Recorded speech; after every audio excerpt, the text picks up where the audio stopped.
You are beginning to realize the value of your lives. You are beginning to realize the importance of connecting to your higher truth. You are explorers of the ancient realms, but you are also pioneers for a consciousness that isn't new or old. It's always been accessible to you. The Council says suffering is only available to you because of your constructs of resistance and those mental blocks and opportunities become physiological blocks and opportunities to break down the barriers of resistance that have created pain. Because if you are in pain, you are in resistance somewhere. There's something that requires a gentle or not so gentle surrender. And that is why suffering still exists.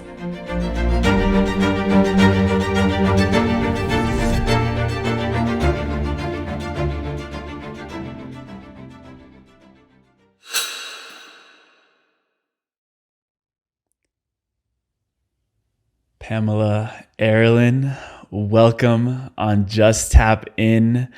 What are you most excited about right now in your life? Just the great privilege to be alive and to experience life, to love, and to breathe. You are a fascinating, I guess human would cut it short, but you are a fascinating soul. And, you've began to activate incredible gifts and abilities that you are now using as medicine for the world. And it wasn't always this way where you accepted fully those gifts. And growing up, you had parents that understood sort of what you were going through, even though they had a religious background. One was very fearful and one was very curious. I'm curious to know, what was it like to have that balance? Do you think it was helpful for you to have a little bit of that fear and the curiosity intermingled together in your household while you were growing up, going through all of this? I think so. I think it was because my mom was also incredibly connected. She had dreams that came true, and they weren't necessarily the nicest of dreams. Like prophecy has always been a thing going back pretty far in our family.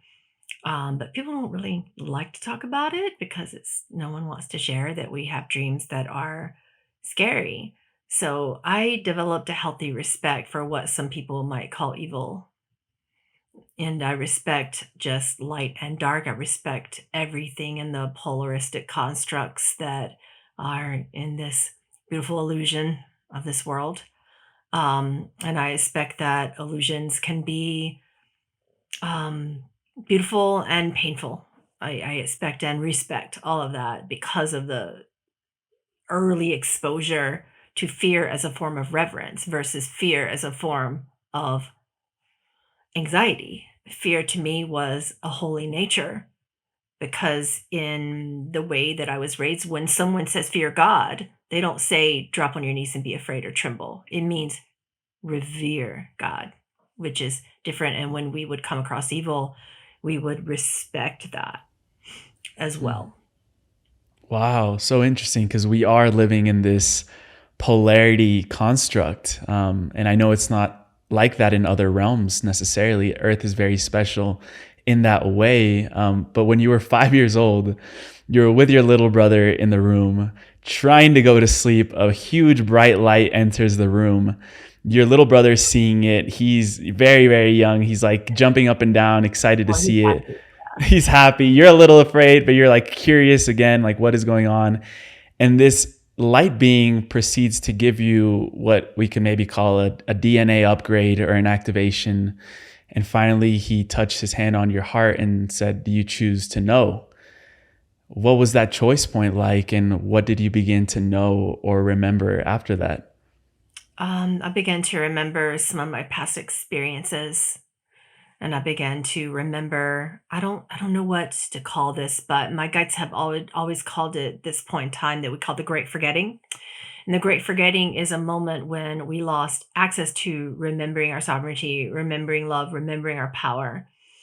We didn't always live in dualistic constructs according to what I remembered in the Akashic records, but at that moment, I began to remember from what we would call the God mind, like God's perspective of our past, our present, and our possible future. And when you tap into that, it's the immediate knowingness of all the potentials of what could possibly be created.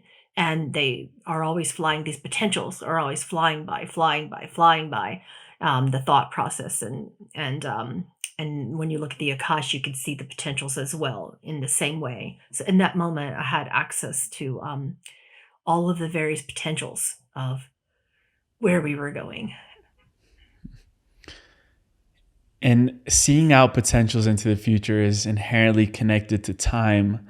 But I know that when you were around 40, you were really stepped into a training where you were taught about time, and you were taught about how to bilocate, go to the future, go to the past, go to different timelines. And, I'm a huge, and people who listen to the show know this, I'm a huge Marvel comics fan, Marvel Cinematic Universe. And, this really takes me to the Loki series, and Loki in that series. I'm not going to give anything away, but essentially there was a breaking of time and what happened. And people really started to understand that it was this belief system. It was this illusion. It was very fluid. So what insights are you getting now after going through this huge training around potentials, parallel realities, time, to understand that it is very fluid, it can change, and we can play around with it in ethical ways? Um, I have a healthy respect for time, and I have a healthy respect for the creators of it and all the masters that help us understand it. It's a gift. And what I've learned to do is to utilize it in ways to bring a particular potential of where we're going. And the potential may not necessarily look great. That's been what's difficult about it.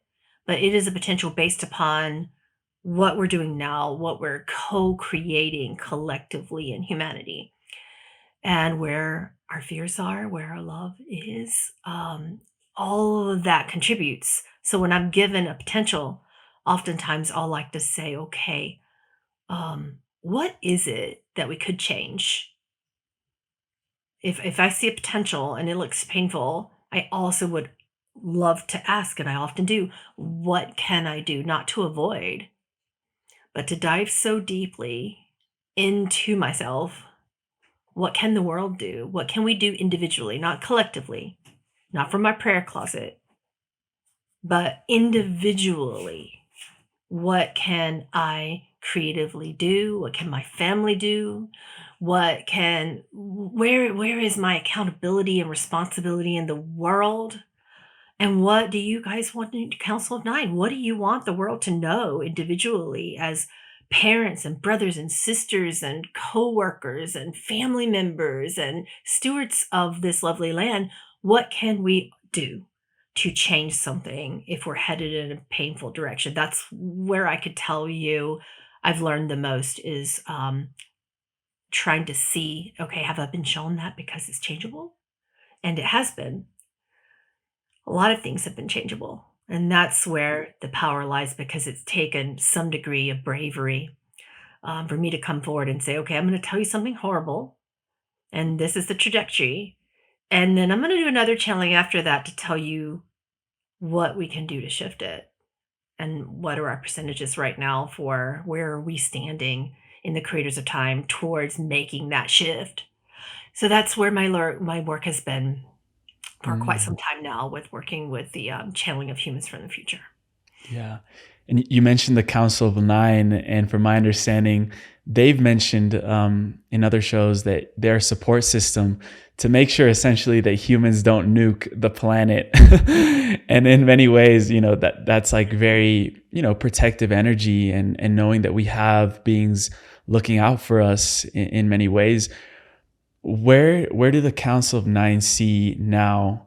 And in the Council of Nine, there's, we have our boy JC in there, Jesus Christ. We have some archangels in there. Where do they see the current standing of human consciousness? And what are some of those major timelines that we're foreseeing into the future of humanity? For the future in terms of where we're going in our ascension module. Yes, in our Okay. ascension of consciousness. Yeah. Um, they keep showing me like a seesaw or a scale. And they give me these metaphors often that right now we're at a very precarious and important point in time where if we are sitting on these seesaws, right? And we're trying to balance our belief systems in the center. I always get this big ball of belief as being like holding everything very balanced. And we have a lot of people over here who believe just enough that they are willing to keep sitting on that bench over here. They believe just enough to keep looking in the center of all their beliefs here that's holding the balance, that prevents war, that in third density expression in the third dimensional planes of existence, we have a lot of people, 50% of humanity over here. They're asleep, but they're observant. They're asleep, but they're curious. They wonder and they are exploring. And I love that because even though we're really only at a 50% point, that could shift so quickly because so many people are also like tiptoeing over here, looking at the ball of balance in the center, looking at their beliefs, looking at themselves, looking at the world, and they're slowly making their way over to the other side of the seesaw. Now, in the middle of that comes a lot of disturbance of our climate, disturbance of our political systems, disturbance of the way that we work, say, in healthcare systems, our science, our history is changing, our educational systems are shifting, right? And that's because people over here got off, 2020, 2021 time, about that time frame, they got off of that other side of the seesaw and started being curious and saying, I want to sit on this side of the seesaw. So then we had this topsy turvy, rebalancing again, and people saying, well, I did that. But at the same time, all my constructs are falling away at my feet. I don't like it. I don't have as much access as I would like to certain securities financially or to certain belief systems in my familial culture and support from my family. Or there would be something that they lose when they get off of this side of the seesaw over here and come over here to this side, right? A trade-off. It's a bit of a trade-off to understand that it's worth it and to understand that there are natural consequences that will indeed end up being very beautiful, not necessarily something that we see when we're getting off of that other side of the seesaw and coming over, to the fifth density expressions. And what is common for people to leave behind as they're shifting into that new density, as they're going across the seesaw? What is it common for people to have that trade-off or opportunity cost, if we want to use economic terms? What is that? Their belief in a fear-based mindset, a shame-based mindset, an unworthiness-based mindset, that has to be the first to go typically. And what the council is saying about that is that once that goes, it's easier to strip away everything else that's holding us in the fear mindset, right? But Mm. once we start to kind of strip away shame, strip away guilt, strip away unworthiness, then we're just open, we're receptive, we're a little bit more curious, right? But some people have to remove themselves out of, even temporarily, sometimes permanently, from judgmental friends and family. That's another thing that might have to go. It's unfortunate and it doesn't have to be forever, but the council says that that might be something that if temporarily you need a break from, you need some temporary or permanent boundaries, that's okay, that can be held and forgiven and shifted into love as well at some point, right? That it's a trust factor, so that goes.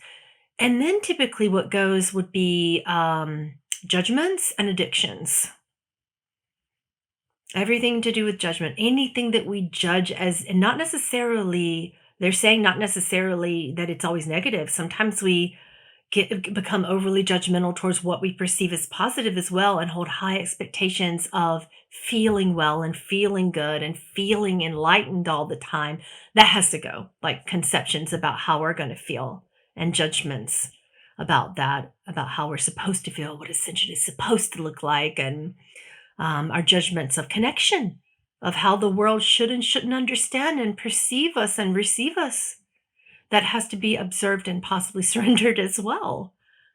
Um, and then attachments and addictions. What we mean by that is typically how you eat, but also the attachments and certain patterns of how you think. So that's typically one of the last things to go. And then certain attachments insofar as how money constructs happen, how health constructs go. The attachment to constructs is the final thing that will typically go. And what we gain on the other side, as I've seen, is this sort of, we enter a magical realm of synchronicity.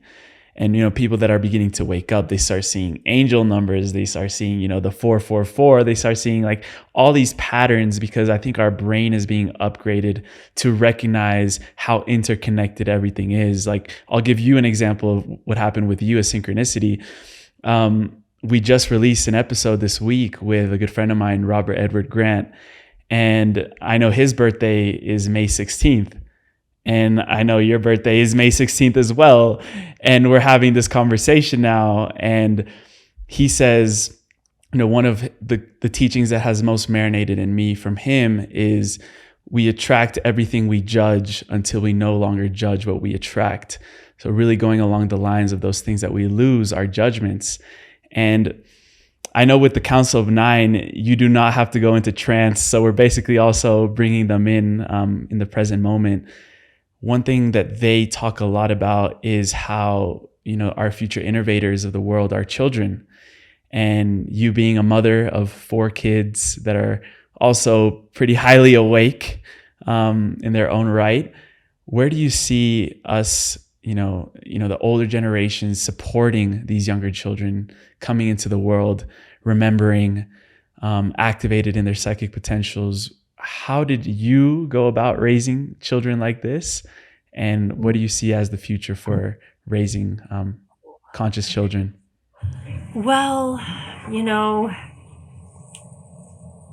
do I, what, do you want the council's answer or my answer? Because they're going to be very different. Both. I want both. Okay.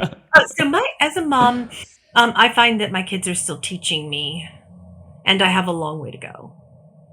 I find that like they just run through all of my ideas and concepts about what I feel that conscious parenting should be.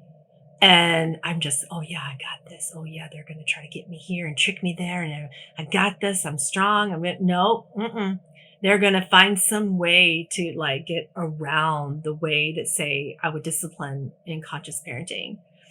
And I would say in that way that for me as a mom, that's been constructive because I've had to like, it's like birthing and rebirthing. It's like being every time they're in a different age group, I find myself relearning about conscious parenting and about how I could be more compassionate, how I could be a little bit more of a disciplinarian in terms of like time constraints and just allowing my kids to make better decisions about their food, especially, without coming down as like, oh yes, you must be vegan and you must be this and you must be that. And trying to like give them freedom to like find themselves. I was always really good about safety in terms of my children were allowed to climb all over the couch and climb up everything and do things that were dangerous. They were allowed to like find their bodies and find their strength and find themselves in that way physically. But mentally, there's a part of me that's like, oh, you poor little thing. Are you okay? No, oh my gosh. Right. So this is where we Gen Xers could stand to learn a little bit more because we kind of want to baby you a little bit, and then boomers. All right. We got a long way to go. I'm just going to say it with so much respect, from my parents and anybody out there, because the majority of people who follow my work are boomers. But according to the council, not necessarily me, you have a long way to go as well. Because in that sense, the old constructs of boomers saying, oh, kids need to be out by age 21. They need to be in university. They need to be working. They need to be doing something to better themselves, that construct is not going to be applicable with the way that our world is heading according to the Council of Nine. It's just that isn't the way. Like, we're going into trade, we're going into art. So trades are where it's at, art is where it's at, expression is where it's at, healing is where it's at. We're going to be having more fifth dimensional opportunities to help and serve, and the way that we pull in money is going to be so much more creative and interdependent, right? And boomers can't perceive that. They're just like, go to college, get a job, stop eating junk food. Your Right? salary, get your salary from the company you're working Yeah, at for 40 yeah, years. yeah, get your salary and then get your pension and then sit down and die. Mm. And leave. And what legacy does that leave? Like, our kids are teaching us, my kids in particular are teaching me that I have a legacy to leave to them, and I teach them the same thing, to find your soul, find your spark, and do something that is in such great service, not just to yourself, but to everyone. It's got to go both ways. What you do in this world has to serve not just other people, but yourself as well. And in that sense, the council says that millennials are going to be incredible parents. The millennials that are actually parenting right now are in the best spot for encouraging children. But us Gen Xers and my parents, the baby boomers, we still have a long way to go. Mm. And what would the council have to say regarding, the next generation of children and leaders that are coming onto the world? What are they really coming in with as their mission to shift whatever's going on the planet? Mm-hmm. They are here to break us out of those old constructs, is what I'm hearing right now. The constructs of attachment to our finances, attachment to the way that we thrive and the way that we survive and the way that we live. They're breaking us out of culture barriers that create division and racism. They're bringing us out of judgments and attachments. Hmm. What I've learned also from them is that, love and expansion and growth was, the primary component of what we were supposed to experience here on earth, and suffering was never supposed to be a component of that. So what really is that role of suffering right now? Is it a construct, and can we allow it to fall away and really step into what we're truly meant to be doing here? The council says suffering is only available to you because of your constructs of resistance and those mental blocks and opportunities become physiological blocks and opportunities to break down the barriers of resistance that have created pain. Because if you are in pain, you are in resistance somewhere. There's something that requires a gentle or not so gentle surrender. And that is why suffering still exists. Hmm. And from my understanding, Earth used to be called the Galactic Library. What does that mean? Yeah. It was a place where people of great awareness, wisdom, and mastery could come and explore a different level of mastery where they would forget everything that they've experienced elsewhere, and at some point hold access to the great library or the life records or what you call the Akash.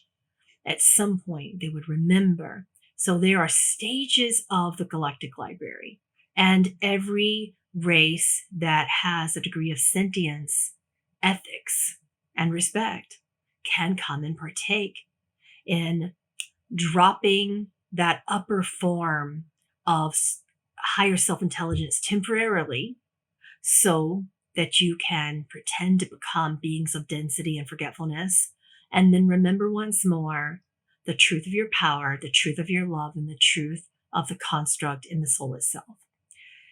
But at first you must forget, and that is called the great forgetting.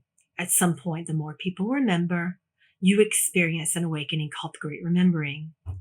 Right now, half of you remember and half of you have forgotten. And this is the most important part of your journey, because it won't take long to get from the forgetting to the remembering. At this point, it could happen very easily, very quickly, very powerfully, and it could cause a lot of powerful shifts in your consciousness. It almost seems like we're at that precipice or turning point where it could go either way. Will we stay in the great forgetting, or will we go into the great remembering? What is the trajectory of how human consciousness is at right now, to the point where we have the majority of the population of the species in the great remembering? This is the paradox, and Earth is created based upon paradox. So, truth is, Earth has always been in the fifth density expression. However, Earth is simultaneously a third density, third dimensional plane of existence for those who wish to forget and learn and remember what's more. And there will always be a large portion of Earth which holds a beautiful opportunity of third density expression. And those who wish to continue in that way will be allowed that opportunity and that free will point of sovereignty to choose to learn in this way. And those who don't will remember that they do not have to learn in this way, that they do not have to suffer. And perhaps they will come back again and again and again to assist those who wish to remember without suffering. Can we say that there will ever be a point where Earth is always simply a celestial kingdom of love and light? Perhaps not, because if that would be the case, we would be removing your chosen free agency to learn in the unique, beautiful way that Earth presents to you. Therefore, you will always have a 5D Earth, a 3D Earth, and a moment, a bridge, a gap in between. And you are in and on that bridge of consciousness, that time gap now. Katara is a parallel life of yours, Pamela. And it's so interesting because, we are, and for me to even wrap my head around the concept that we're living out parallel lives in maybe even different time periods in different bodies. What was it like for you when you started to connect with Katara? And how would you allow the mastery that Katara experienced in her lifetime to infiltrate and combine or merge with yours now, so you can sort of interchange codes with your other parallel lives? You know what I mean? Well, Katara is a wild card. I mean, Katara is like the part of me that wants to ice skate and climb mountains and, Get your wrist broken. Yeah, get my wrist broken. Katara comes with natural consequences.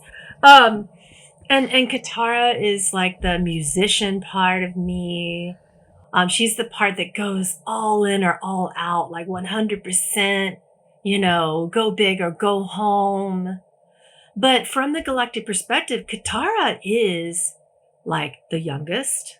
She's not the elder. She is learning, right? Just like I, human, am learning. Katara teaches me the grace of humility. Katara teaches me that my body is stronger than I think, and that my mind does not have to be as strong as I would like it to be. So in that experience of being and becoming that part of myself, it is more of a physical challenge. That mental one is like releasing the mental grip and grasp on things and trusting form a lot more. And Katara is not human, right? Right. So in that integration, that's the other thing, is that I, Pamela, have a mindset to not break bones, and to try to be cautious and right. And when I'm connecting with Katara, I can do ridiculously difficult things physically, like I'm not necessarily one who works out a lot. But when I started working out, Katara's like, yeah, just try 200 pounds now in your RDL. And I'm like, have you seen these arms? They're like spaghetti. Lifts the car all of a sudden. Right. She's like, no, just go up to 200 pounds, even if you can only do it once. That would be great. Just do it once. And she's like, don't think about it. Let's just play. Let's just see if you could do it. Do you wonder if you could do it? And she's that part of my mind that's always pushing and testing and playing and trying new things and just seeing what fun exists to be had, what learning is available. So She's from Lyra, right? What Lyra, yeah, is yeah, she's a Lyran feline being. So the closest representation I can give to you about how she looks is to watch the movie Avatar and watch some of the beings there, and you will see how she looks. she's blue? Yeah, yeah, Awesome, awesome. yeah.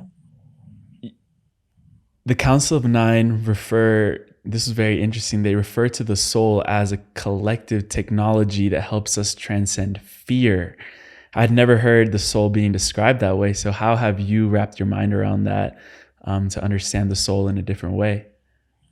I had to wrap my mind around it because otherwise we would consider the soul to be something that we master after lifetime after lifetime after lifetime. And okay, that makes it just as illusory as a mind and a body. And then we could easily go into something like nihilistic and we would say, well, what's the point? But what I find is that the soul is an expression that's ever changing, ever shifting. It's always got a surprise for you. It's always got a gift for you. And no matter how many lifetimes you have or haven't had, no matter your mastery or your remembrance, there will be always something that sparks the soul as this construct that stands within time and outside of it. Because it's going to remind you of things that help you get outside of those time based personas, personalities, constructs, and limitations, right? So I like the construct of the soul, and I find that it gives us the opportunity to invite in more grace, and grace is its fuel. How do you define grace? Grace is the essence of God mind and God heart. And where Hmm. that meets in the middle is where we remember grace and where we become vessels of grace, where we're Hmm. utilizing the knowingness and the wisdom of the spark of consciousness of the God mind, and then the divine cosmic mother of all creation that sparks love and creativity and desire and passion. And where that meets in the middle is where the soul becomes enlightened. What has been the greatest example of you embodying the frequency of grace in your life? Mm. So I'm going to say channeling, but what does that mean, right? When people consider channeling, you're just considering it from the psychic perspective. But for me, my greatest examples of grace is when I'm humbled. And I'm humbled a lot. Particularly Life as tends a to do that. yeah. But in those moments where I think I've got it under control and I don't, and I don't mean humbled like humility. Humility is not um, humiliation. I don't mean that. It's not like, oh, I fell, on the silliest little thing. It wasn't even a big jump. Certainly that makes me ashamed. But to get up from that and just be like, but then there are times when other things happen. When I'm out of my ego and I'm just playing, other weird things happen where the body says, yeah, you could do that weird jump and you didn't train for it. You could do that weird spin and you didn't train for it. Or look, you're being used as a vessel of grace and you don't actually know what you're saying because you're in trance. You're being used as a vessel of grace. And in this moment, it's not from you. There's nothing you can do about it. You didn't cause it. You are not the cause, nor are you the effect. You had nothing to do with it, Pamela. So just sit back and enjoy the ride.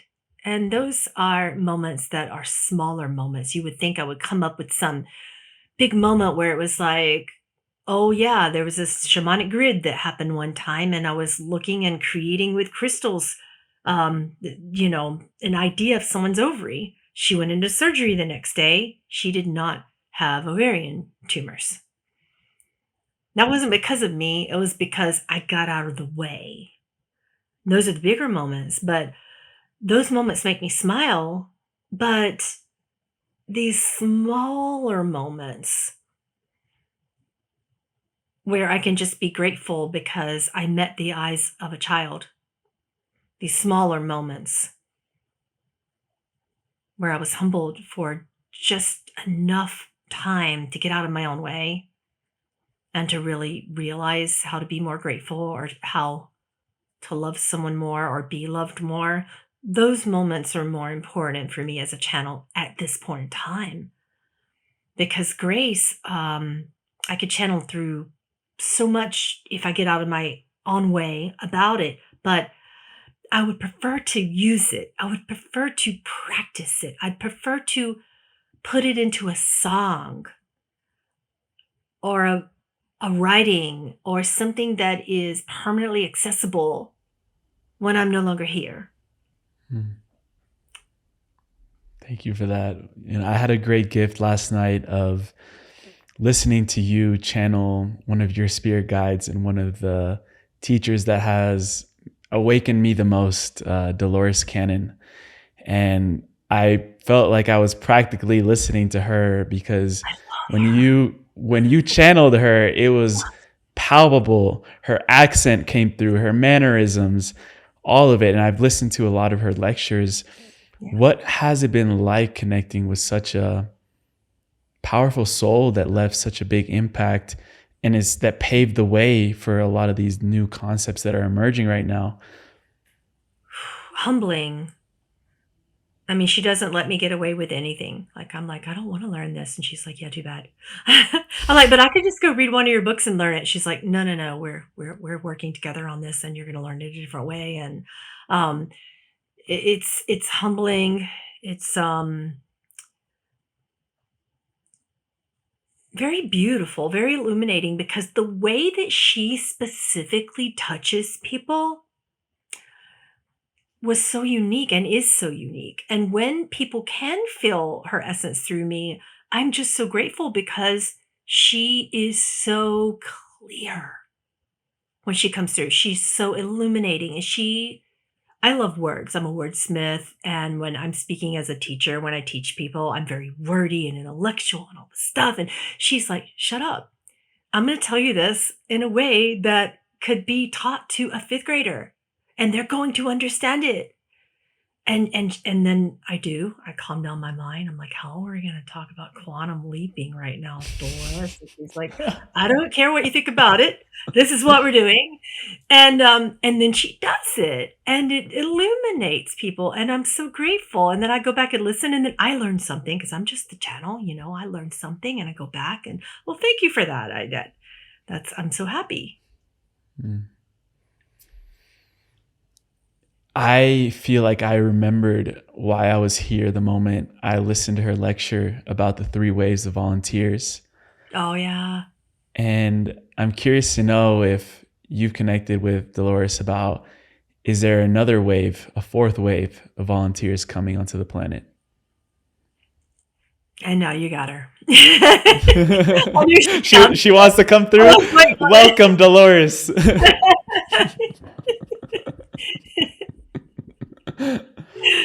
um, she says there will always be creations of different volunteers. There will always be various waves because you're changing consciousness collectively every day at a time. And as long as you're doing that, you're birthing new waves of consciousness. And of course, new children come. And then awakenings of people who were asleep for decades in their lives. Now, that's something we can talk about. We call that the walk in. Have you heard of it? Yes. So that is becoming really present right now, more so than ever. And people don't understand what's happening to them. And I'm thankful to have this platform momentarily with you because people need to know that they're not losing their minds, that they're okay, that they're more than okay, and that the loss of memory that's accompanying the walk in experience, the change of personality, the forgetfulness, the shift in your likes and dislikes and interests, the shift in what others around you could be perceived as your entire personality, all of that is normal. And you're going to be okay. You're going to be more than okay. You need to know that. Hmm. I know before you passed from this physical dimension, your work with quantum healing hypnosis was at a certain level, but I feel that there was almost a next evolution of that technique. What was that next level, and where would your work have evolved if you were still here with us? I would have begun to work with the element of water itself, and I would guide people deeper into the various fields that would be beyond delta and theta. We would understand the teaching that gamma gives accessibility into the astral realm. We would understand that breath and water are the two elements that are required to get there. So we would work simply by accessing all realms of consciousness and allow the subconscious to bring us beyond theta and into a state where words are temporarily inaccessible and not required. And then we would bring people back up into delta, particularly, and hope that we can bridge the consciousness between the realm of alpha and gamma so that the subconscious can give a more clear assessment of a person's progress in their journeys through consciousness. Hmm. Teachers like Dr. Joe Dispenza are now studying the brain and its effects when it goes into gamma brain waves. What do you perceive would happen once more of humanity enters and learns how to enter gamma at will? My hope is that perhaps awakening would be an entirely different experience. It would be less painful. It would be garnering more accessibility towards practical use. People could understand that what you're calling, what we're doing now, what you would call channeling, that's just because you have ears to hear. What you would call telepathy, that's because you have a heart to receive something. You become like a receptacle for consciousness, an open bowl through which water pours. And you can't keep anything because the water's got to come out the other side. Humans are like that too. You drink, you release the water, it comes out some way or another. But the brain is like that. Water can be programmed to help you remember any state of consciousness that would be relevant. So I would hope that breath techniques are changing. I would hope that counting in would be changing by now. I would hope sometimes that you're not just counting down with slower and lower techniques, but also counting up and then back down again when necessary. I would hope that we're giving more plausibility towards the state of consciousness where a person is also wide awake and still receptive. Dolores, you were fascinated with Atlantis, the pyramids, and all of that stuff about ancient civilizations with your work while you were here. Now that you're on the other side, have you had a different understanding about ancient civilizations like Atlantis, their role, and how we can begin to remember um, the ancient civilizations that came before us in order to step into a higher timeline? Of course, there's that awareness that all of the greatest masters to exist on your planet understood that you would need to slow down the mind and the breath in order for the body to catch up with light itself. The Mayans knew this, the Inca civilizations knew this. They understood the connection between elements and the forces of elements that could scientifically prepare their minds and bodies for deeper states of consciousness. And that is something that you're only beginning to endeavor upon. And I hope that perhaps more people will explore and study themselves in this way. There's a clip of yours that has been going viral on social media where you described how the right people with the right codes and symbols will begin to activate and have remembrances of the true use of the Great Pyramid of Giza. What are happening we? now. Yes, and what are you seeing from your perspective of what's going on with the pyramids and its use? What are we remembering about them? In a sense, I'm perplexed. And it would take a lot to bring me to that space because, on one hand, you have people accessing the deeper degrees of knowledge and sharing that knowledge for what pharaohs knew in how to access with certain extraterrestrial beings that they thought were deities. They could connect and create a space, a temple of reverence, an honoring of sound and light that was very unique, that could get them into a space of clear consciousness, a clear conduit for energy and vibration to increase. And that was held in the king's chambers. But anyone could access it if they knew the secrets of light and sound. That comes from our cosmic neighbors in the stars, if you will. But at this point, you have all that knowledge, yet you still want to go just to the pyramids to do it. The pyramids were a metaphor for the degree of triangulation that occurs within the construct of the mind, body, soul. What if you make that construct your pyramid? What then? That's on the other hand of things that I still feel people wish just to travel to Egypt and learn in this way, but you're assimilating information for the sake of assimilating information. What are you going to do with it? Dolores, before we let you go, we asked Pamela the same question when we began. What are you most excited about right now for humanity?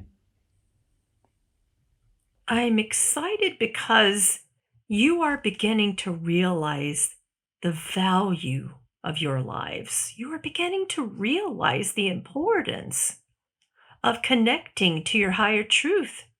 You are explorers of the ancient realms, but you are also pioneers for a consciousness that isn't new or old. It's always been accessible to you. And this excites me to no end.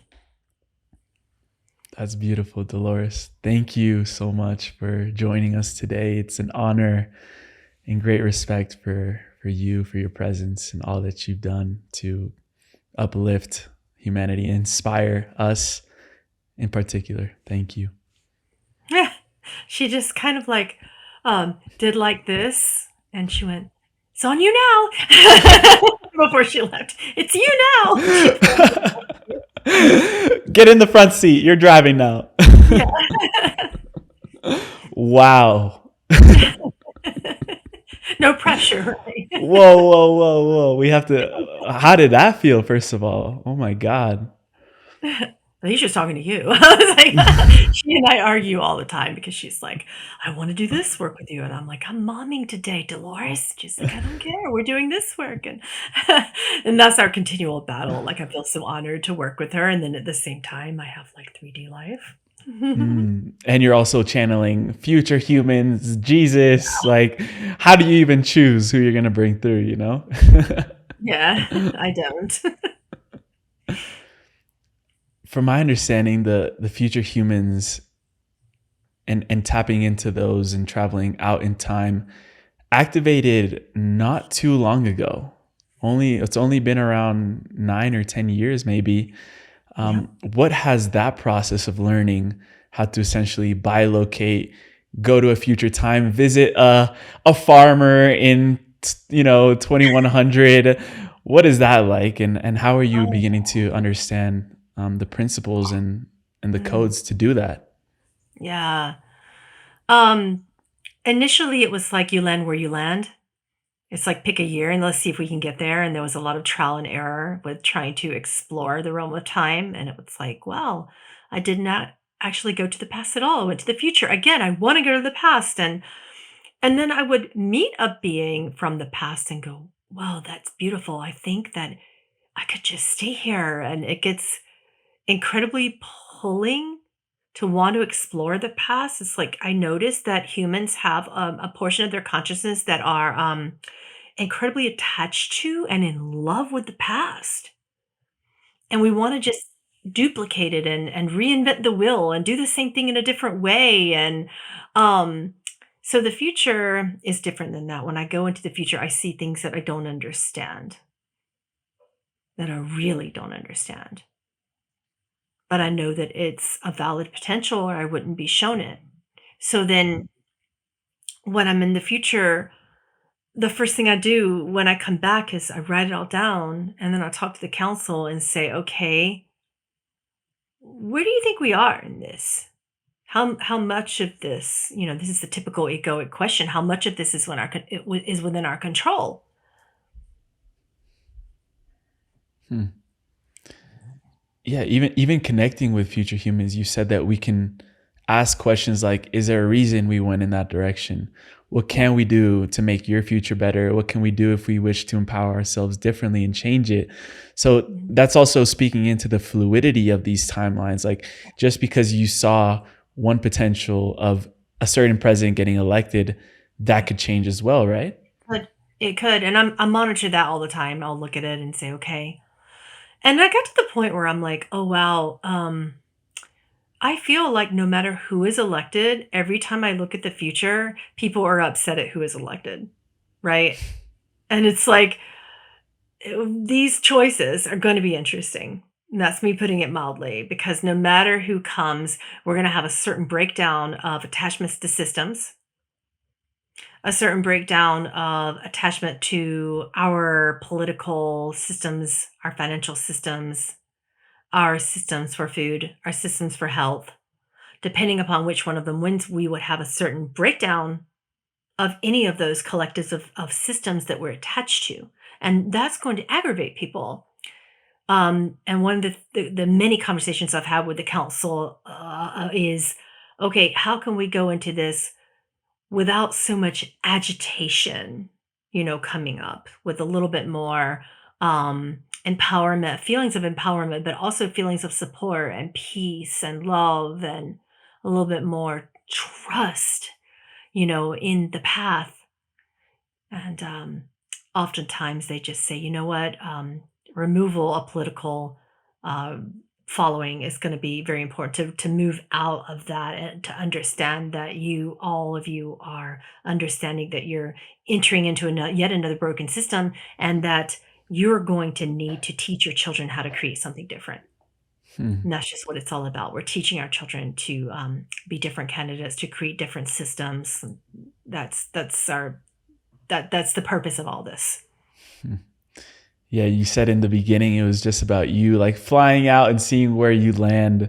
Now it's Yeah. more controllable. You can even go back and visit, it's like a friend, I'm going to go visit Maya, or I'm going to go visit Kaya, I'm going to go visit Hana.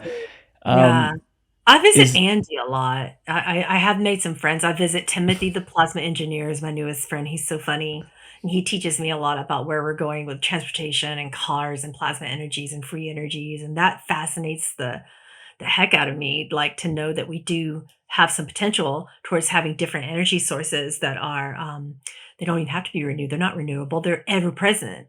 Versus right now, our focus has been on renewable energy for healing the climate issues. Um, I think what I'm up against is people's political views of things in the future would prevent from seeing the path down which they are collectively headed. Does that make any sense? Yes, for sure, for sure. So, what year is Timothy in? Timothy, the last time I talked to him, I looked at 2033, so he's not too Mm, far off. And mm. Andy is as well. I look at her typically in 2030, 2031, 2033, around that time frame as well. She's a farmer in Austin. What's the farthest you've ever gone in time? 3300. 3,300. Yeah. Yeah. What? Whoa! Like, is it like too, as Dolores said, Oh, mind perplexing to blowing. understand? No, I mean, like, I've learned a little bit more about why the systems are the way they are in 3300, but still, like, for us to kind of like see how we got there was more important for me to kind of look at how we got there versus trying to figure out why we're there and why we're doing what we're doing in 3300. Mm. How are you feeling right now in terms of accessing a future human, and Oh, asking I'm them fine. I was questions? ready. I was completely ready. Is there anyone intuitively that you feel would be pertinent to this conversation? I know in other shows you've gone into the future self of the host. I Yeah. connected a lot with your conversation with Hannah in the year 2075 because she's actually my age now in this time. So it's Yeah. interesting to see like how a Oh, person at like, my age, yeah. she would be 24, 25 right now. Yeah. Um, it would be interesting to also see like what it would be like for someone, in this younger generation, Gen Z, Yeah. what they would be doing in 2075. But if there's anyone like that you're feeling intuitively as well, love to Yeah. open the space for that. I did meet someone in 2075 recently that I just met her because I had Mm, kind of put Humans from the Future on hold for a little bit during all this because this was hard to channel for a little while. yeah. So now that I'm back at it, I recently met someone actually from 2077. So her name is Sarah, um, and she is a mom of two. Um, she is, let me try to remember how old. She's 34. Mm, mm. Interesting. Yeah. And insofar as, how old are you? I'm about to be 26. Okay. Insofar as kids your age, yes, I'm gonna call you a kid because my boy is 22. I have met another one named Millie, and she is 27, and she is from 2052. She's Mm. recent as well. We got options then. Where are you Yeah. feeling called to go? Well, if you want to know a little bit more, do you want to know about recent Gen Z or like far into the future Gen Z, or because there's like so many options if you want to know about where like in the next few years, say, Mm. Gen Z would be headed. Let's see where Gen Z would be when they're truly stepped into leadership positions around the world. I don't know what year that could look like, maybe past 2050, 2060. Um, Yeah. Yeah. mm, I'd say the 2052 mark is spot on there for that yeah, time frame. let's do Yeah. it. Let's do it. So you want Millie. Millie, for sure, Millie.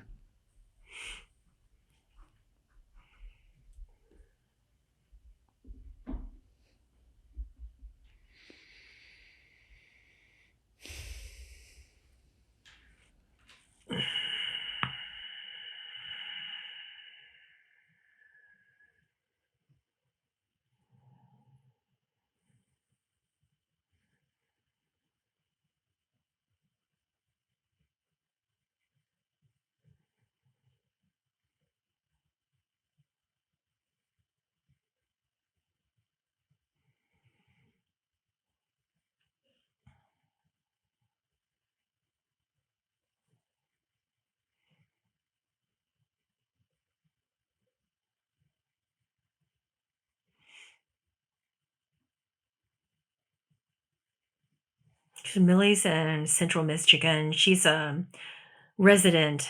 She's completing her residency. Um,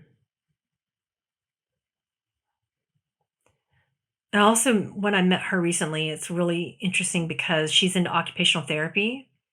And sometimes I would zone out if I'm feeling really badly during my occupational therapy for my hand, and I would like just zone out and transcend through time and go there for like the whole hour. Hmm. But that looks only like for maybe a minute or two in human time. Just to explain how my OT therapist would view that, but sometimes I miss some questions. She'll be asking me something and I'm zoned out, you know? And that's how I met Millie. So, because Millie is, an occupation she's her doing her residency for, occupational therapy right now, Hmm. and she's going to, Michigan State, she says. So I have caught her kind of on coffee break right now, and she's asking questions about my hand, and I'm just kinda explaining to her a new technique that was done for me today that I did not like, where they had this rubber thing that they put on my hand, and they were, like, trying to move the scar tissue around by moving the rubber thing back and forth, and it hurt. And she was Mm. like, "Oh, I don't like that technique, so next time, ask them to move it downwards instead of upwards, and you'll feel much better. And if you don't like that, try moving the thing side to side, the rubber patch, move it side to side instead, and it will hurt less." Mm. So she was, like, giving me some advice on today's OT. Some tips. Yeah, and then there's her dog. She has this, Pomeranian that always wants to, like, touch me, and if beings touch me, then I will come, back from my remote viewing, so hopefully her dog will not get too excited. And she says hello to you. Hello, Millie. She said, "You know, I'm an intuitive, and I'm wondering if you're gonna drop an album for me." What's that about? She's talking to you, not me. The album. Yeah. Interesting. Like a She wants music you album. Yeah, she said, "You know, I am curious just to give you a hint about your future, Emilio, that you could create ambient sound for healing." Whoa. Interesting. What else am I doing? You do it in a digital audio workstation with a program that's similar to I think she says it's in your time frame is now being, it's for atmospheric music, and it might be called Echo, something with an E. She says that, her her great grandparents used it, and they were musicians and healers, and they created shamanic music with it. Am I still doing the podcast? Hmm. Does she listen to it? Does she tune in? Does she tap in? She said, "I have, because Pamela told me you might come." Wow. You said you were going to Michigan State. How has the education system transformed since our time? Oh, I'm only there to take tests. I do everything virtually. Huh. We don't have to show up except for residency and for on the job training. Hmm. Have more people in your time embraced lifelong learning as opposed to just getting your degree and quit learning for the rest of your life? Most people have multiple degrees just because they want to, and because education is so affordable right now. It's Hmm. become more affordable than ever. It's one of the things that changed in your timeline. What's the most popular or I guess hottest degree that people are, you know, going over to? I guess in our time period it could be maybe probably like engineering, things like that. What about in your time period? Um, we have doctorates for occupational therapy and physical therapy, but traveling medical professionals, that's where it's at right now. We have traveling doctors, physicians, traveling occupational therapists, and you need to be specifically qualified to be able to lug some equipment around with you and to be able to do some certain things. And say, for instance, I am wanting to travel in my occupational therapy and say the ultrasound that we use to say help someone's wrist. It's huge right now, but in your time frame. But in my time frame, the ultrasound can be it's as small as a little pen, and the whole device is maybe as big as my head. It doesn't have to be wheeled around. It can be carried in a tiny little briefcase. How do they travel? Um, we have interesting types of cars these days that have been on the precipice.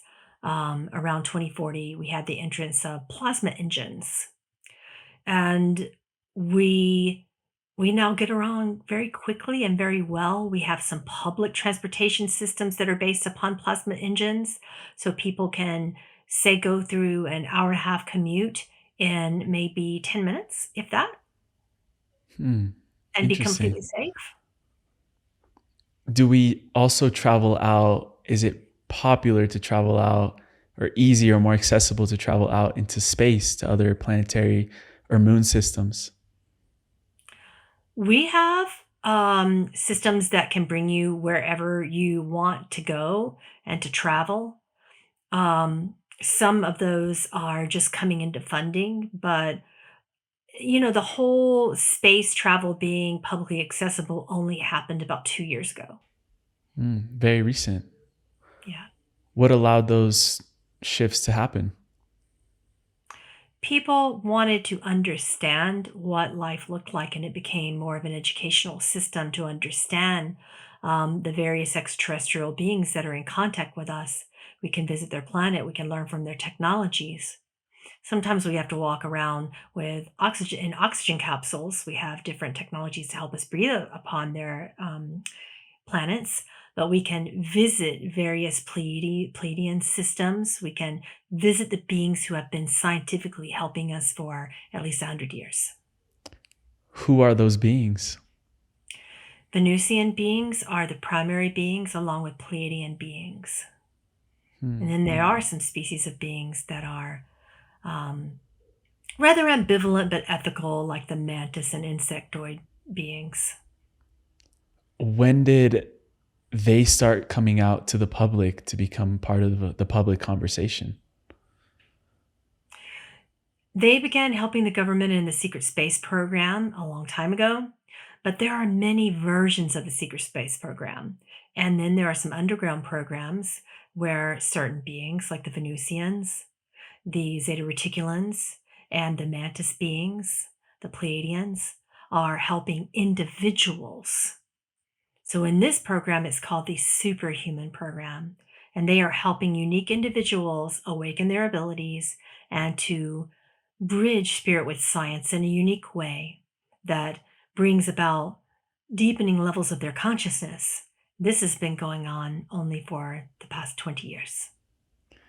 And you said you're an intuitive. So were you helped by these beings to activate your own abilities? I was helped by a Pleiadian being named Kaya.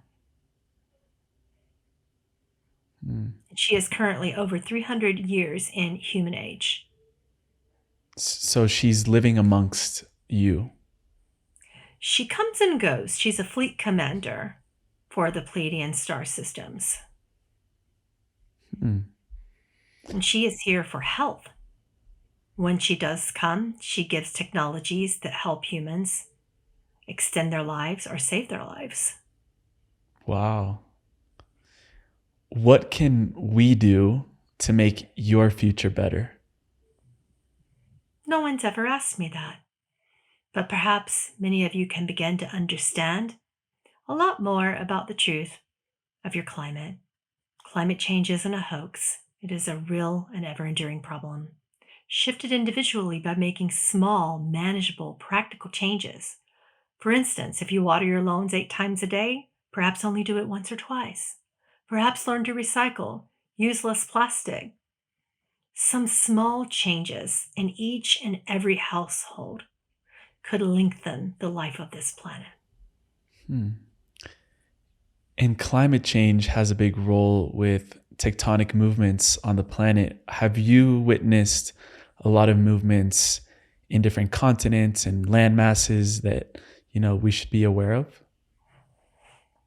that would take a very long time to describe. You've had so much of that from the climate changes, so much water, so many landslides, so many hurricanes, so many tsunamis, so many volcanoes, so many earthquakes, that some of the areas are very different. And you had to learn to adapt. You had to take a lot of different high rise beings, particularly in LA and San Diego, and then you turn them into homes for people who need affordable living. You turn them into homes for the homeless. There's so many things you've done to benefit the world and the earth itself. Has the planet gotten colder or hotter or stayed the same? Well, both. Warm areas, say, have been colder, and cold areas have been like tropical humid environments. Some humid environments have become dry, and some drier environments have become humid. Everything is different. What's your favorite vacation spot? Puerto Rico. Puerto Rico? What do you like to do over there? I like to swim and surf. Um, I like the new types of surfboards that they have that are similar to hovercraft, where you're about to really crash in a hard, hard way, that the craft itself can protect you from that. Hmm. Have there been any new sports, any new types of sports that have become popular in your time? Yes, there is a sport that is similar to water skiing, and it has a different board. And even the skis that you would use, there are two of them, and you become so airborne at some point that when you do jumps in this sport, you have to parachute down. Wow. What is that called? Sky flying was what it was originally called, and then it became sky skiing, Sky seeing. sky skiing. Speaking of the sky, do you still use airplanes? We do, but they're plasma oriented. We have a lot of, as of the past um, 10 years, we've had plasma engines in a lot of planes. Hmm.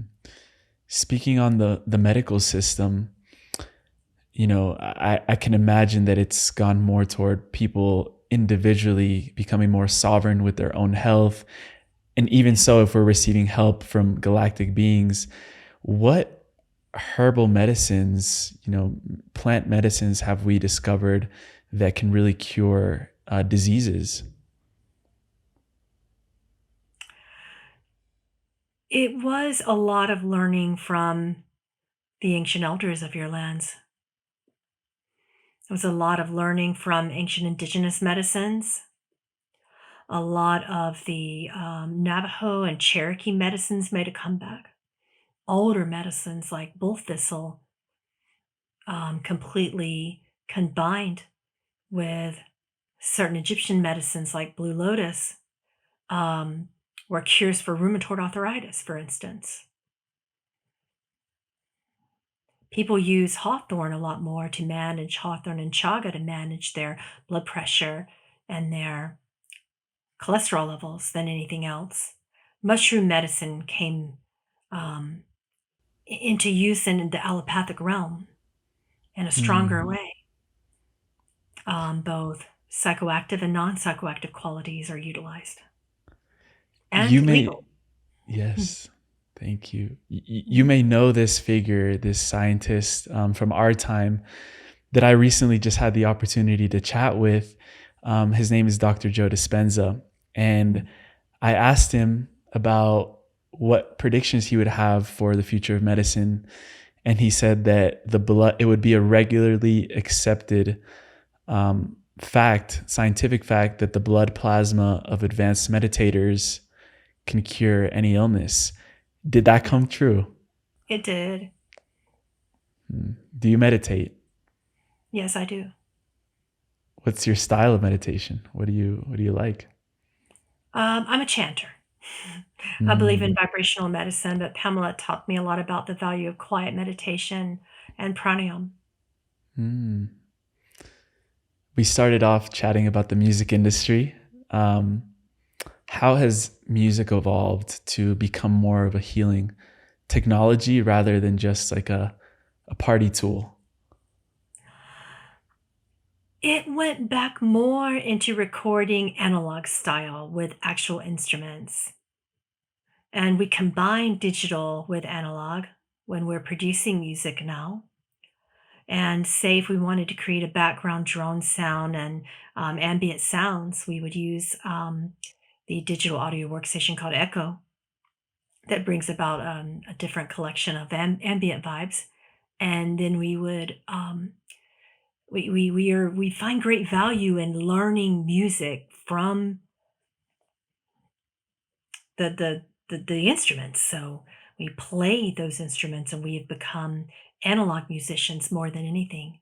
We learn to play string instruments, we learn to play instruments, we learn to play drums, and we record ourselves playing. Looping technology has been, you can loop a lot in the technology that you have, but can you imagine looping in a way that your preamp can handle all of that noise? I mean, you could do that hundreds of times. You can't do that right now in analog music. So a lot that has changed. What have we understood about the origins of humanity in your time? We understand now that Neolithic man were not idiots, that they were incredibly philosophical, that they had amazing practices spiritually, and that they were more connected than we could possibly ever understand to consciousness itself. Are the pyramids of Giza still around?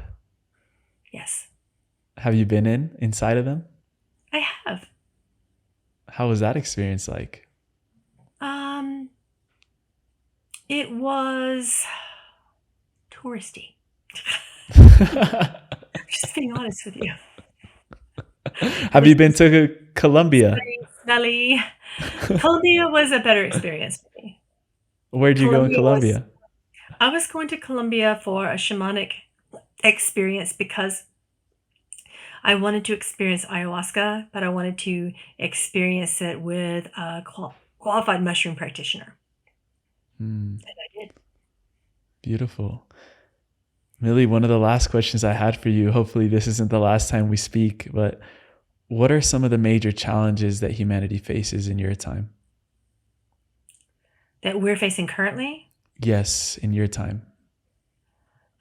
We've gone through a lot of food shortage. We've had to learn the value of um, communal farming. We've had to learn the value of communal style life and living. We've had to lean on neighbors and family and trust each other. We've had to learn a lot about the value of interdependence in our neighborhoods and in our communities. And we lean on each other in hard times when those food shortages are tough. Um, we're on the precipice of discovering things about the human body that would allow us to, in science, create capsule based foods. We're not quite there yet. But even so, all of that would be superfoods that we would have to grow first. And that requires effort and work and communal style teamwork. And those are challenges because people are less self oriented in my timeline as, say, they would be in your timeline, where independence is valued above interdependence in your timeline. But in my timeline, if you are not interdependent in your community, you will not survive. Has the So, New Earth Order been created now in your time yet? no, I don't know what that is. Okay, okay. We'll leave that for later. Millie, thank you so much. This has been a gift, a pleasure. Mm. Yeah. And Awakened channel. thank you. Oh, her dog is just jumping on me now anyway, so I'm like, yeah, I'll back because the dog jumped on my lap again. Wow, that was wild. She has a heart. She's great. She's great. Yeah, I like her. It's so interesting. She opened up, talking to me about when are you gonna make an album? Are you gonna? I don't know. I don't know. I've never dabbled in I love music, Yeah. but I've Can you never. imagine a healing album though of healing music? Yeah, that needs to be done. That needs to be Like done. you're so incredibly shamanic and connected. I could see it. Mm. I could see it. Yeah. How are you feeling right now? Going I back feel in good. that time. Yeah, I'm good. Yeah. Yeah. I could talk to you for days, for hours. Um, one of the last things I wanted to touch on with you is Mm. understanding this interbalance and inner exchange between fate and destiny. Because a Mhm. lot of people might say, or I used to see them as two different, one in the same, but Mhm. learning from your work, they're two completely different things. Yeah. Yeah, oh my gosh. That is like the most catalyzing part of my teachings. I love how you're not afraid to just jump right in. Because when I teach about Dive fate, head first. right, you're like, let's just go there. So when I teach about fate, the council has taught me that fate is the thing that actually it's like beyond fear and it's beyond the idea of safety. It's beyond anything that you can control. Some people would call it predestined or pre-birth intentions or contracts. And contracts are things that we create. But destiny is a part of that. We can change those contracts. We could play with those contracts. But fate typically aggravates us because fate is out of our control and simultaneously is the deepest journey to our entire consciousness and our ascension process. And if we surrender to fate and stop trying to control, miracles happen that are beyond what we can even perceive. So that's the power of fate, is that when we just let go and say, the powers that be, you are in control. I am not in control. This body is not in control. This mind is not in control. That's beautiful. Things that are beyond even what we imagined our destiny. Those miracles can happen, things that we can't even perceive that we can do, because that's grace flowing through us. That's spirit working through this vessel. I love fate because it comes in when I think that I've like got everything under control in my destiny and I'm manifesting and I'm creating and I'm like, woohoo, look at me, I created. And fate comes in and it's like, sit down. Breaks the wrist. Right. And I was like, but God, I wasn't even doing a jump. I wasn't even like, it wasn't like it was an axle. It was like, it wasn't even like my hardest move. It was like a stupid little silly move. I just happened to be tired. So I wasn't paying attention. So my weight balance was wrong. My weight distribution was wrong. And that's all it takes is to go backward on the blade and you're gone. Mm.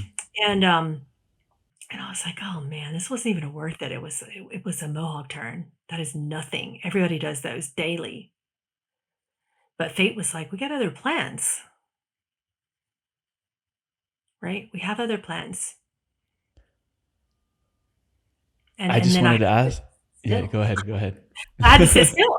I mean, well, some of those plans are big and some of those plans are small, if that's where you were going with that. But some of those plans are like, hey, you need to spend more time with your family. Hey, you need to get away from your daughter's sport a little bit and let her have that sport because it's not your sport. Mm. Some of fate was like, actually, you're better at music. Remember, before you became so obsessed with your ice skating, you were a better musician.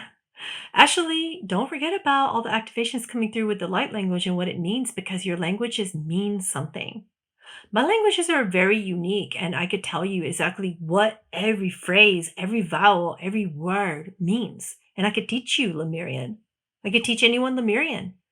And there's no books about Lemurian. There's no books about the dominant starseed race where we're mostly from. There's no books about Pleiadian Lemurian, and we're all from there. What's your favorite word in Lemurian? Lalma. Lauma. Kri Elama, call in the construct of light and love. Mm. Kri Elama. Yeah. what I was going to ask you there is, are the people we meet in our life fate or destiny? Both. Hmm. Absolutely both. And that's the fun thing is like the more we try to understand fate, we can't really understand fate because we still want to direct and manifest and control, which is also beautiful. I love destiny. And we will create various instances and soul contracts, but also we're going to meet all versions of us, even the things that we didn't determine were on our plan. There's going to be things where source just goes, hey, here's a little wrench that we're going to throw in there. And today you're going to meet a murderer. Don't get murdered. Today you're going to meet, an instance of protecting a child. Today you're going to meet a sociopath and you're going to show them love. Today you're going to meet an unhealed narcissist and you're not going to judge them. And you'll be the first one. I love that kind of plan that fate puts in. Today you meet a homeless person and you actually see them and you're not afraid of them. Lesson for you, or for me in that case, right? When I was younger, I was afraid of homeless people. Not now, right? Pamela, you said that your life shifted when you stopped asking, what is the purpose of my life? And you asked, what is the purpose of life? What happened there? Yeah, so when we ask what is the purpose of our life, we're going to get it, but we're not going to believe it. Why? Because purpose isn't an action, it is an essence. And it takes discipline, whether that be meditation or whatever that is for you, whatever your construct is, whatever your modality is for that discipline, that's wonderful. But I don't even know how to begin to describe that. It's like purpose fills you up, but we tend to, when ego gets a hold of it, we're like, yeah, I did that.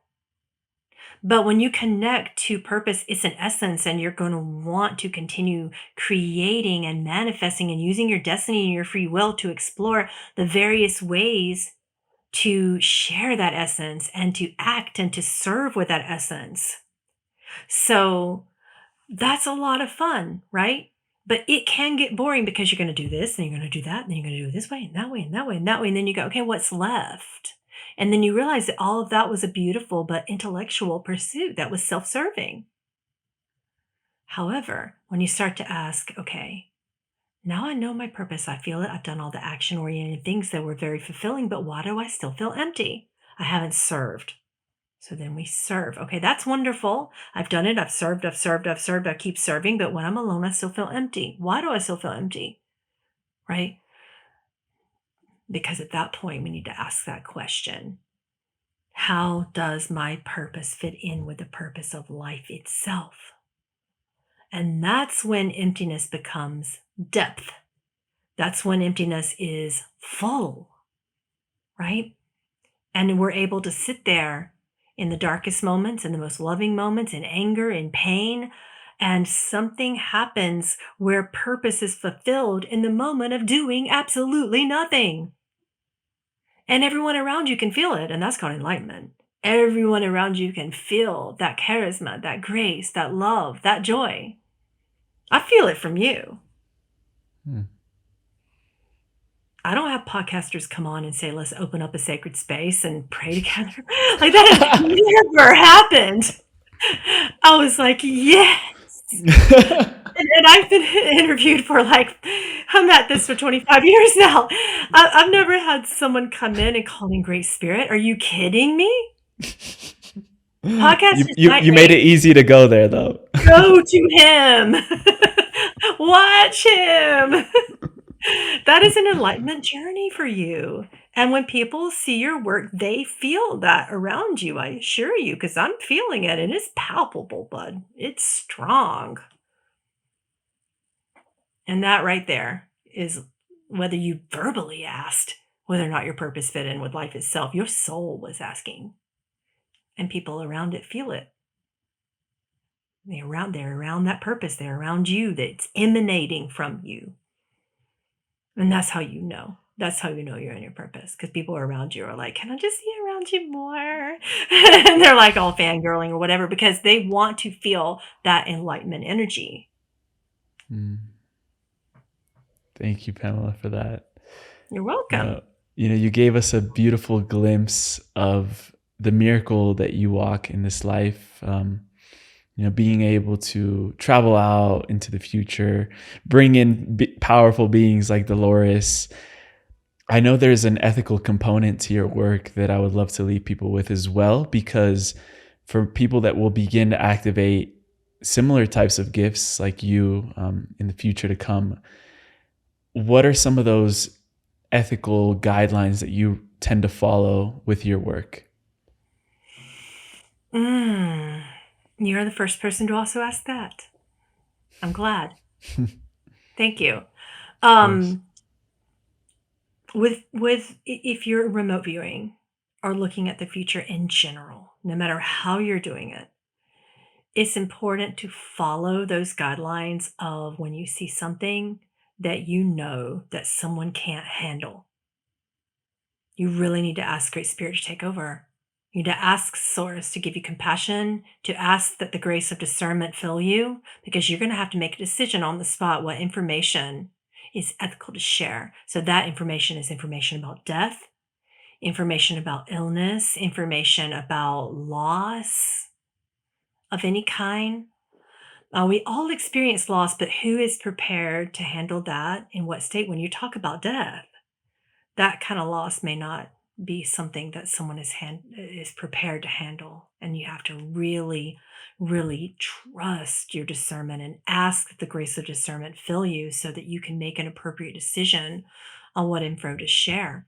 Also, if you're, say, looking at the future and you see something absolutely terrible that's about to happen, how responsible for you are you for sharing that? What can you really do? I predicted the World Trade Towers. I've been doing this a long time. And I didn't know who to go to with the information. I went as far as I could with it. But what can they really do? Yeah. Because the information's coming from a source that's in your day and age. And this day and age is considered, the psychic source is considered not credible. Mm. So how responsible are you? Negotiate within your heart and your mind the word responsible, because responsible means the ability to respond as God. That is all that it means, seers. Many more seers are coming. So many more seers are awakening right now. There's so many of us. So I want you to use your discernment as well if you're following channeling for what's feeling good, what's feeling true, what's feeling holy for you, and what isn't vibing, what really isn't coming in. I want you to be mindful of that as well when you're, choosing to partake in channeling as a purveyor and a receiver of channeled information. Use the same thing. I invoke the grace of discernment. May Spirit fill this holy vessel and grant me with proper discernment for peace, love, and joy. Notice I didn't say for the highest good. Highest good could be painful as bleep bleep. I didn't want to curse on your channel. You Right? you can. Want to be respectful. But like people are like highest and best, highest and best. Highest and best could be that my goodness, I've worked with people in shamanism where they're like, oh, just tell Great Spirit highest and best. And I'm like, no. Why? Mm. Because highest and best is you get cancer next week. Yeah, that could be chaos, collapse, That could be anything. complete chaos. And then perhaps you can't handle it and end up hurting yourself or hurting someone else or whatever. Like, why do we want highest and best all the time when we can just say, for the greatest love, for the greatest peace? What we're really looking for is peace. That's what we're looking for more than anything. Love, we already are. We'll remember one day. You don't have to ask for that. We're already that. We'll remember it. Right? But there are a lot of ethics to this work. So it's going to be really important to for us as channels to continue to honor that. Yeah. A main one for you as well is you can't meet yourself, your future self. No. Why is that?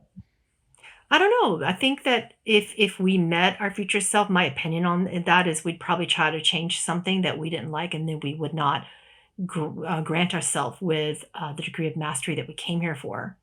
We could Mm. intervene perhaps in our own soul contracts by saying, oh, that looks terrible. I don't want to do that. I'll make sure I avoid that. But what if we're not meant to? What if, and this is just the paradox of these teachings. And paradox is something that I hope that everyone learns, because the law of paradox is how this earth operates. So if we can hold a truth in our hand and also see the part of the truth that might be a lie for someone else, and hold a lie that might be a lie for you, and understand that there's going to be some truth in it as well. And that's everywhere. And what I find is that when people are receiving spiritual teachings and channelings, they're saying, well, this is the one way that I want it to be. And we're all like seeking this one truth. That's the paradox, right? But truth is creative here. So there will be, it's like an ice cream shop. There are like various versions of it. And your truth may feel like a blatant lie to someone else. And that's okay. And if we really want to be in the deepest levels of love and peace possible, can we not accept that someone else's truth may be 100% different than ours, and not try to take it from them or change them or change their truth? That's a degree of ethics that I call how much as a channel am I into someone else's business? Byron Katie taught us this 20 something years ago. You can tell I've been around a while, where she said, um, ask yourself, channels, how much of that person's business are you in? And are you okay with it? How much of God's business are you in? And are you okay with it? You got channels wanting to cure cancer. Not that you can't, you can try, but what is a person's belief system? Belief is king here. And if they Yeah. believe not in the conscious levels, but in the subconscious levels, which is where that massive part of the iceberg that sinks all Titanics lie, then maybe if they believe that they won't heal, or they shouldn't heal, or they don't want to heal because they're learning something from that cancer, or perhaps they're teaching a child or a loved one from their cancer, then you're not going to be able to miraculously come in and heal that. And that's a part of healing ethics as well, is understanding that some dis-ease is meant to continue to create discomfort and dis-ease for purposes that are beyond our understanding, because we're only happy when things don't go our way. If you really think about it, this is the greatest lesson that the council's ever taught me. We say we're unhappy all the time. Why? Why is it that we're so unhappy all the time? Things aren't going, life isn't going the way that we want it. Mm. And that's the secret to enlightenment, according to the council. When we release that clutch in what we want and how we want it. Is it good then to have desires? Is it good Oh to be ambitious? Is it good to yeah. Oh have yeah. goals? Yeah, that's the paradox coming at us again, Yeah, right? I'm like, whoa, like Yeah, yeah, which is it? We do that. Our mind just does this, like, "Oh, which truth is the highest? Which is the truth?" Like our monkey brains always go straight there, but it's both. We are to surrender when we are to surrender, but the truth of law of attraction is it's about resonance. If we're sitting on our butt all day and not doing anything, we don't take that next most believable step by becoming creative, then the law of specificity does not work out. We have no next most believable step for us. We're just waiting on something to happen. But it does require action as well. It's not fact, it's facet, as our Yes. friend Robert Grant would say. Pamela, this has been a vortex that we entered in this conversation. I'm like, wait, I'm still here. And I just hope, people receive that medicine. I definitely received it right in my heart. We end every show with a segment called the Final Trio. But before that, where can people find you? Where can they connect with you? Are you working one-on-one with people? Yeah. Any courses, upcoming projects laid out on us? Oh my goodness. I'm in a massive series of channeling and mediumship that's coming up this month. You can find that on PamelaAaralyn.com. And we're going to be teaching physical mediumship. And we have the rest of this year, it's like a whole series of Zoom masterclasses for channeling. So if you feel like you're opening up and you need the guidance, these are masterclasses. They are hours long. They're very specific about what to do to open, and that's what I love most. I love to teach. I'm a big mouth, you know. I like to talk. So I like But to you know share. how to make it practical because you got that Taurus energy. You can ground it Yeah. in physical reality. That I do, that I do. No BS. I think the hardest thing about working with me as a teacher is that while I have compassion, I don't let anyone off the hook. I'm like, "What do you mean you didn't do your homework? Well, let's do it." Like, I'm action-oriented. So I have that whole series coming out on PamelaAaralyn.com. You can find me on my YouTube channel. And Patreon is where I do the majority of my work. So if you go to Patreon, you can find me there as well. And I do two times a week classes there. Amazing. We'll link everything down in the show notes where people can find it. The final trio is interesting. The first two are personalized to the guests, and the last one we ask at the end of every show. The first one I had for you is, what is the best piece of wisdom that you have received from the future to empower humanity to its highest, most graceful and love timeline? Because I had highest timeline, but the highest Yeah, you're timeline of changing it. love, grace, peace, and joy. I was working with this farmer, a retired school teacher in Austin, Texas. And she was really worried about the bees at the time. And she was telling me that how the bee population had shifted. And I was like, man, I know the truth about the science of that. How are we going to survive without bees? And she said, all it takes is sharing the information about bees. One person shares it with a certain amount of people, that person shares it with a certain amount of people. By the time you talk to me again, your bee population will have increased by a large percent just from sharing that information about why we need to care for bees. And I kind of was like, as I typically am. I want to research everything and feel it out in my heart and in my mind and with the council and everything. And I'm like, but all the other timelines, they don't show that many bees either. How can she tell me that it's gonna? I didn't really believe it. And just yesterday, I talked to her again, and she goes, "Did you see your headlines? Your bee population is growing." And I said, "That's all I've done is do 3 more channelings that included a lot of information about bees." Wow. Yeah, and it was like a lot, like a 20% increase was the recent. I think it was from Upworthy was linking a study, a scientific study, and talking about it on their magazine about the increase in bees lately. And she So was the like, lesson there, yeah. the Because I lesson think they there. do that, that we don't make a difference. Like, I was like, "Oh, little old me." Like, I'm not Greg Braden. Like, not many people know me. So, like, they do, but they don't. You know what I mean? I've kept Not myself. yet though. Wait for it. Wait for it. Yeah. No, I've been really quiet, really behind the scenes. And now, all of a sudden people want me to be outside the scenes, and I don't know how I feel about that, but that's aside from the point. And I'm just like, "But it's just little old me. All I have to do is just talk about it, and then other people are gonna talk about the bees, and that's gonna make, like."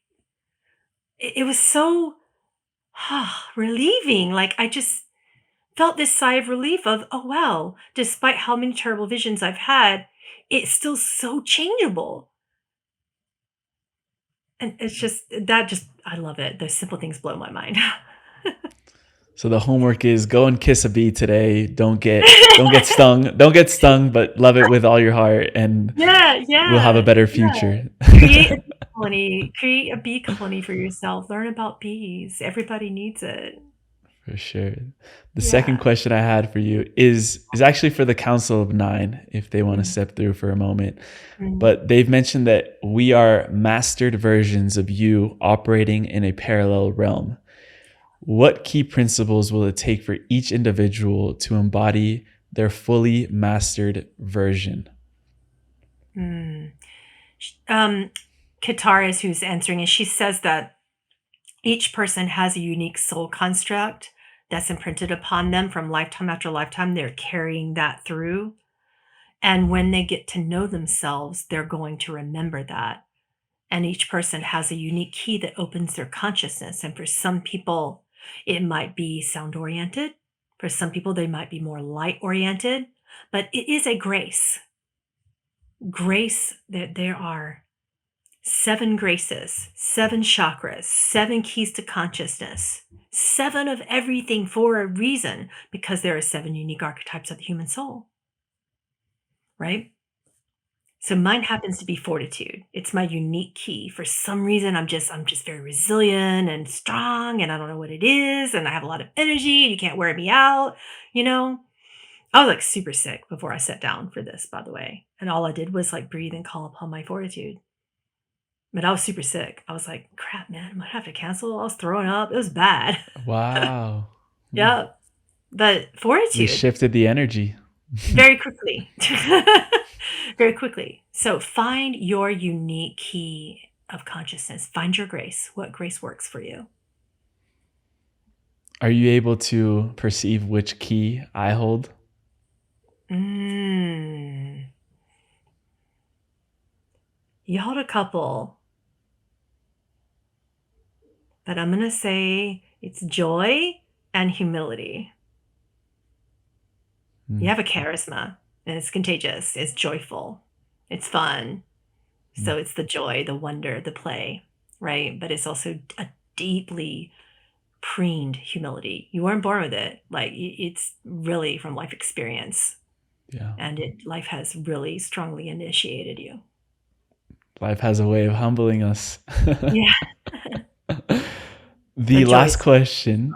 well. Thank you so much. The last question we have for you is, it's called the time capsule question we ask at the end of every show. And when I was just thinking about this for you, I'm like, where are we even going to go with this? Because essentially, we are encouraged to travel out 15 to 20 years into the future. I asked this to all my guests, but this is just so pertinent to you. 15 to 20 years out into the future, that is going to be a time when the future leaders, the younger generations now, are going to step into leadership positions around the world.